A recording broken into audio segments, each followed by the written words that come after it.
My name is Mary Muhammad Al-Baharan, and today I'm going to talk about the felines domestication and evolution in my biology project.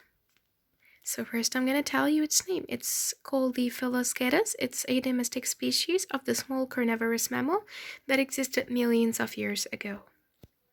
So as you can see here in the three pictures, these pictures outline the domestication process or the evolution. As you can see, they have different shapes, although it's perhaps this cat is coming from this leopard, or it is actually, yet they have different shapes. So subhanallah, this is the issue of evolution, that something turns to be something else in a matter of time just because it wants to be better, to live better, so it turns out to be something else. So basically, as you can see, the difference in sizes, the leopard is like bigger, the cats are smaller, they have smaller skulls, and as you can see, their looks are not as having this aggression as a leopard's look would have. Actually, I think this is because of their different, like, not behaviors, because their behaviors are really similar, but trait aggression. It's actually more in a leopard than in a cat. The domesticated cat and its closest wild ancestor are diploid like all mammals, and both possess 38 chromosomes and roughly 20,000 genes. This actually proves that they're having the same genes, and they're from the same like family. They're really close to each other.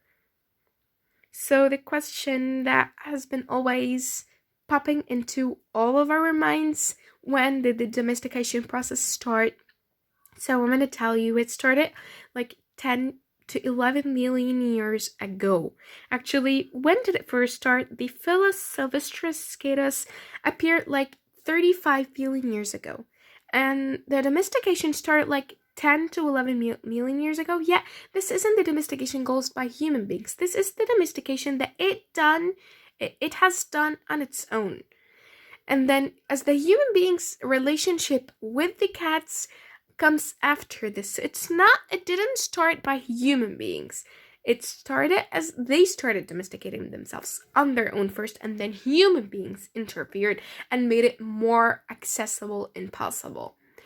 So what causes this change? Domestication. What has started it? Perhaps it's because of some things that happen to Earth, like accidents or so, that caused them to change their location, so change possibly their types of food available to eat, so make this huge difference. And actually, the dogs have like double this amount. That's why you would find a dog more like close to human beings than the cats are.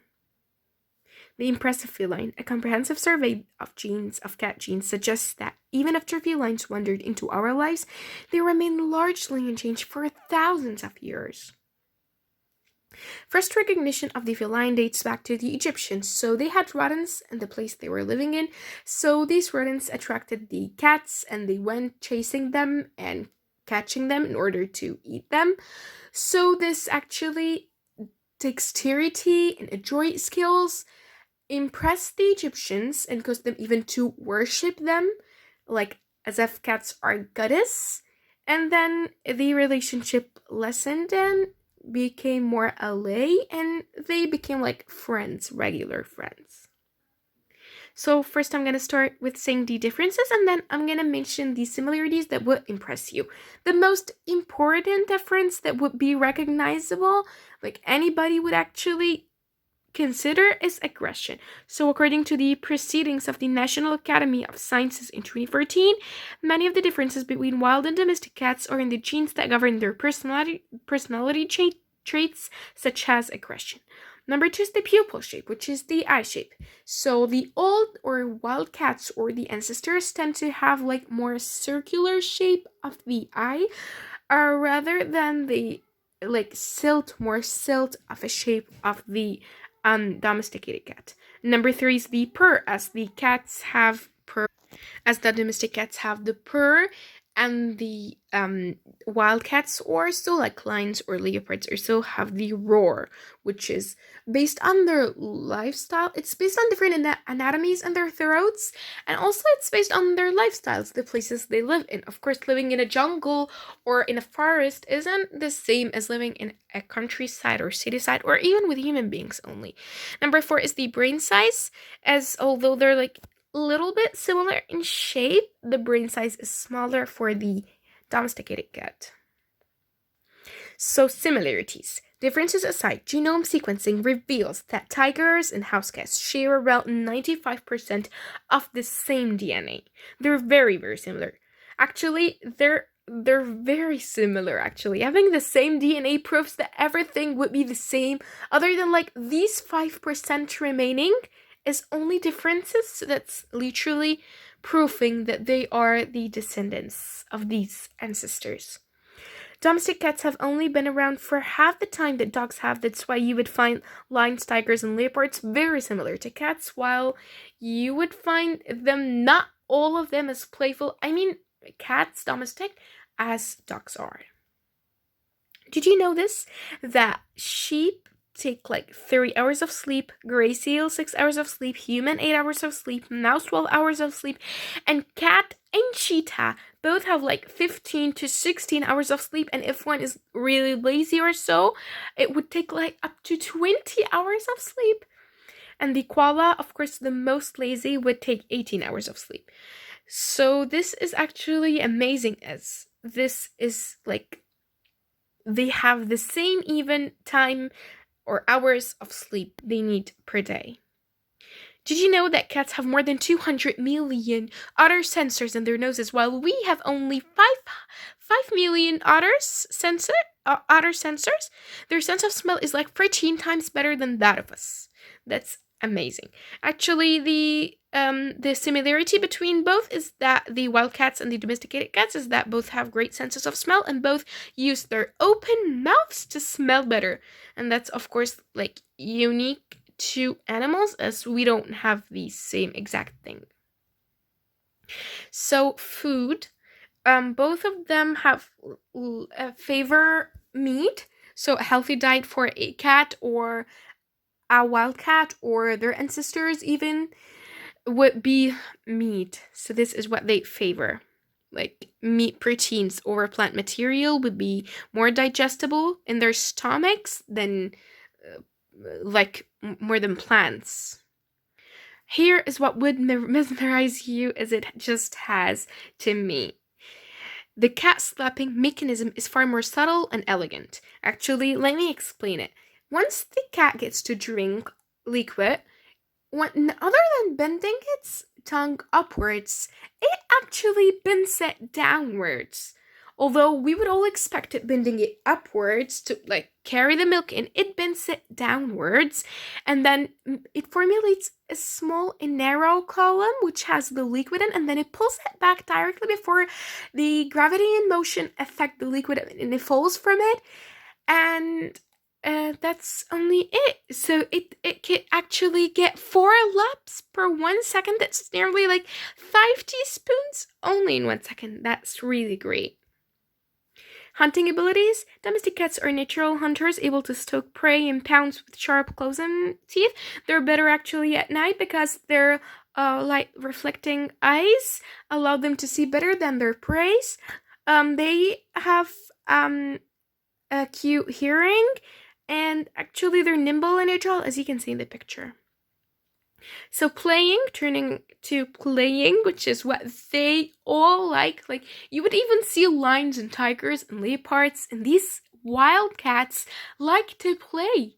They actually like to play. They sometimes you would find them roaming around, playing, running, and so this is a character trait of all the felines, of all of the cats, wild or domesticated, which proves that this is evolution, having something different than something, yet having very strong character traits like this thing proves that it's amazing. Like having something from something else and having things that prove that it's from this thing, and yet having different traits proves really amazing. Subhanallah, literally. So territory marking. All types of cats use similar methods, like some of them use spraying, face rubbing to distribute their scent via the glands on their faces, and some of them use scratching. So a cat would be scratching the couch, a lion would be scratching the tree trunk, and actually the cat won't be doing it like to destroy it or something, but it's just a way of territory marking. Catnip is a plant through which all cats, felines, wild cats, their ancestors, actually tend to like, and they strongly react to them and they enjoy them.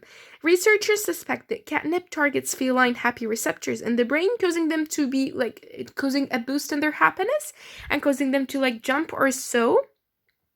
And yet, when they would eat them, it would have the opposite effect and your cat may mellow out. Self-grooming. Well, wild and domesticated cats would groom themselves around like 30 to 50% of their walking hours. They keep on just cleaning themselves. Really, that's amazing. When it comes to personal hygiene, cats are the epitomes of cleanliness. They are naturally equipped with the implements to groom themselves. So they're naturally having the implements, a barbed tongue to which to lick, with which to lick. So they have the tongue with which to lick. They have the paws to like scratch or like clean anything, and they have their teeth to dig out together the debris. So a meow massages the heart, except once by Stuart Macmillan. Apparently that's great, as you could find really the sound it produces soft. It's very soft and kind and calming, other than the loud and high uproar or the roar of the lion or the tiger or whatever.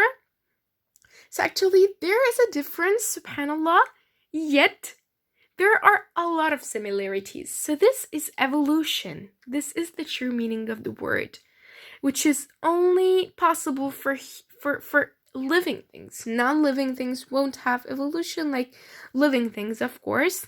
So it's really great. Charles Dickens, the famous writer who wrote a lot of novels and so, who wrote Oliver Twist, once said, "What greater gift than the love of a cat?" So actually, I would be with him, strongly would agree, because they're like very cute creatures. Thanks for watching, and I would ask, didn't you start thinking of getting a new feline?